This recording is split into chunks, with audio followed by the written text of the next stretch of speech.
라이딩할 때 블루투스로 듣기 좋은 한당의 바이크 공부 시작합니다. 안녕하세요. 도로 위에서 다른 라이더들을 이렇게 보면서 저분 혹시 발인이 아닐까? 하고 생각해 보신 적 있으시죠? 오늘은 바로 그 경험이 조금 부족한 라이더들에게서 좀 흔히 보이는 모습들, 그리고 어떻게 하면 더 나아질 수 있을지 같이 이야기 나눠볼까 합니다. 당신의 라이딩 실력 향상에도 어쩌면 도움이 될 수 있을 거예요. 자, 한번 시작해 볼까요? 첫 번째로 짚어볼 점은요, 이 바이크에 오르거나 내릴 때 좀 불안정해 보이는 모습이에요. 특히 좀 높은 바이크거나 뒤에 그 탑박스 같은 짐이 있으면 더 힘들어 보이더라고요. 네, 맞아요. 그게 아무래도 아직 바이크의 어떤 무게나 크기에 완전히 익숙하지 않다는 그런 신호일 수 있죠. 균형 잡는 거나 아니면 다리를 이렇게 넘기는 동작 자체가 좀 어색하게 느껴지는 그런 단계인 거죠. 무게중심 이동이 아직은 좀, 이걸 좀 더 쉽게 좀 안정적으로 하는 방법, 팁 같은 게 있을까요? 네, 있습니다. 그 땅에서 바로 이렇게 오르는 대신에요. 발판 있잖아요. 풋페그. 네, 그 풋페그를 먼저 밟고 올라서는 방법이 있어요. 아, 발판을요? 네, 이렇게 하면 다리를 넘길 공간이 훨씬 많이 확보가 되거든요. 그래서 좀 높은 바이크나 뒤에 짐이 있어도 훨씬 수월해집니다. 중요한 건 그 무게중심을 바이크 쪽으로 딱 유지하면서 올라서는 거예요. 아하, 발판을 활용하는 거군요. 근데 혹시 비 오는 날 같은 때는 좀 미끄럽지 않을까요? 발판이. 맞아요. 비에 젖으면 좀 미끄러울 수 있거든요. 그럴 때는 약간 위쪽으로 기울어져 있는 오른쪽 발판을 활용하는 게 더 안전할 수 있습니다. 핸들을 왼쪽으로 살짝 꺾고 앞브레이크를 잡은 상태에서요. 두 번째는요, 이제 움직이기 시작했는데도 계속 발을 땅에 끌거나 아니면 신호대기 후에 출발할 때 한참 발을 내리고 가는 분들. 이른바 랜딩 기어 상태라고 하죠. 이거 신발 회사들이 참 좋아하겠어요. 그렇죠. 이게 보통은 이제 저속에서 균형 잡는 거에 대한 자신감이 좀 부족하다는 그런 표시인데요. 근데 사실 바이크라는 게 일단 움직이기 시작하면 아주 느린 속도에서도 스스로 균형을 잡으려는 특성이 있어요. 그 셀프 스테빌라이징이라고 하죠. 아, 스스로 균형을 잡는군요. 그럼 굳이 발을 내리고 있을 필요는 없겠네요. 오히려 좀 위험할 수도 있겠고요. 정확합니다. 일단 바이크가 움직였으면 발은 바로 발판 위에 올리는 게 좋아요. 이게 불필요하기도 하고 또 발이 장애물 같은 데 걸릴 수도 있고 위험하거든요.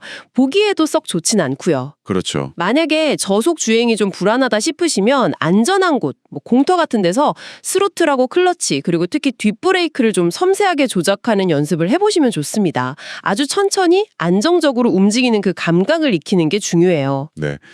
세 번째는 그 팔을 너무 뻣뻣하게 펴고 타는 자세입니다. 핸들바에 거의 체중을 싣듯이 마치 자전거 타는 것처럼 팔을 쭉 펴고 있는 모습.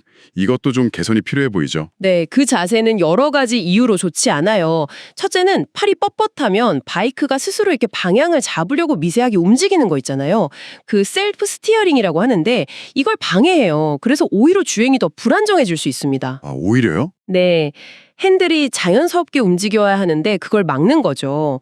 그리고 핸들 조작도 이렇게 위에서 누르는 식이 되니까 부드럽게 밀고 당기기가 좀 어려워지고요. 결국엔 팔이랑 손에 피로도 쉽게 쌓이고 손 저림 같은 것도 올 수 있고요. 아, 듣기만 해도 좀 불편한데요. 그럼 어떤 자세가 좀 이상적일까요? 팔꿈치를 살짝 구부리고요. 팔 전체에 힘을 좀 빼고 느슨하게 유지하는 게 제일 중요해요. 그리고 핸들바에는 체중을 거의 실지 않도록 주의해야 하고요.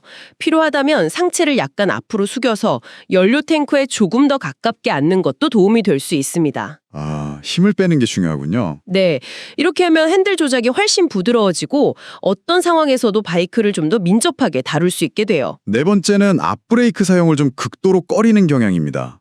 아마 예전에 앞브레이크 잘못 써서 좀 미끄러졌던 그런 경험 때문인지 뒷브레이크만 주로 쓰시는 분들, 이것도 좀 걱정되죠? 충분히 그럴 수 있다고 생각해요. 트라우마 같은 게 있을 수 있으니까요. 하지만 이건 정말 위험한 습관이에요. 우리가 브레이크를 잡으면 무게중심이 앞으로 확 쏠리잖아요. 네, 그렇죠. 그렇기 때문에 실제 제동력의 거의 대부분 70% 이상이 앞브레이크에서 나오거든요. 근데 뒷브레이크만 쓰면 제동거리가 훨씬 길어져서 진짜 위급한 상황에서 대처하기가 너무 어려워요. 딱 멈춰야 할 때 못 멈출 수가 있다는 거죠. 와, 정말 안전이랑 직결되는 문제네요. 그럼 이 두려움을 좀 극복하고 올바르게 사용하는 연습 방법이 중요하겠어요. 네, 맞습니다. 안전한 곳에서요, 앞브레이크를 처음에는 아주 부드럽게 쓰기 시작해서 점진적으로 제동력을 높여가는 연습을 꾸준히 하셔야 돼요. 이 레버를 당기는 강도에 따라서 제동력이 어떻게 달라지는지를 몸으로 익히는 거죠. 자, 마지막으로 살펴볼 점인데요. 차선 중앙으로만 쭉 주행하는 습관이에요. 앞차 바로 뒤 그 차선 정중앙으로만 따라가는 게 안전하다고 생각하기 쉬운데 사실 이게 오히려 위험할 수 있다면서요. 네, 맞습니다. 이게 첫째로 앞차에 너무 바짝 붙어서 중앙으로 가면 시야가 완전히 가려져요. 그래서 전방 상황 파악하기가 어렵죠. 만약에 앞차가 갑자기 브레이크를 밟으면 피할 공간도 부족하고요. 아, 시야 확보가 안 되는군요. 네. 그리고 둘째는 도로 위에 뭐 돌멩이라든지 아니면 움푹 파인 곳, 포트홀 같은 거 있잖아요. 앞차는 바퀴 사이로 그걸 그냥 지나갈 수 있는데 바로 뒤 중앙에 따라가면 그 위험 요소가 내 바이크 바로 밑으로 들어올 수 있다는 거예요. 오, 생각지도 못한 위협이네요, 정말. 그럼 어느 위치로 달리는 게 좀 더 좋을까요? 차선 안에서 약간 왼쪽이나 오른쪽, 보통 자동차 바퀴 자국이 지나가는 길을 따라가는 것이 좋습니다. 많은 라이더분들이 보통 왼쪽 바퀴 자국을 따라서 가죠. 아, 바퀴 자국 라인? 네. 이렇게 하면 전방 시야를 더 멀리 확보할 수 있고 노면에 있는 어떤 위험 요소들을 피하기도 좀 더 유리하고요. 앞차와의 관계에서도 약간의 여유를 가질 수 있게 되죠. 네, 오늘 이렇게 당신이 궁금해했을 법한 이 발인이 라이더들에게서 흔히 볼 수 있는 몇 가지 모습들 하고 또 개선점에 대해서 좀 깊이 이야기 나눠봤습니다. 오늘 짚어본 내용들이 혹시 당신의 라이딩 습관을 한번 되돌아보고 더 안전하고 즐거운 라이딩을 만들어가는 데 좋은 계기가 되었으면 좋겠습니다. 네, 좋습니다. 한당의 바이크 공부는 여기까지입니다. 한당 채널 좋아요, 구독 꼭 부탁드려요. 감사합니다.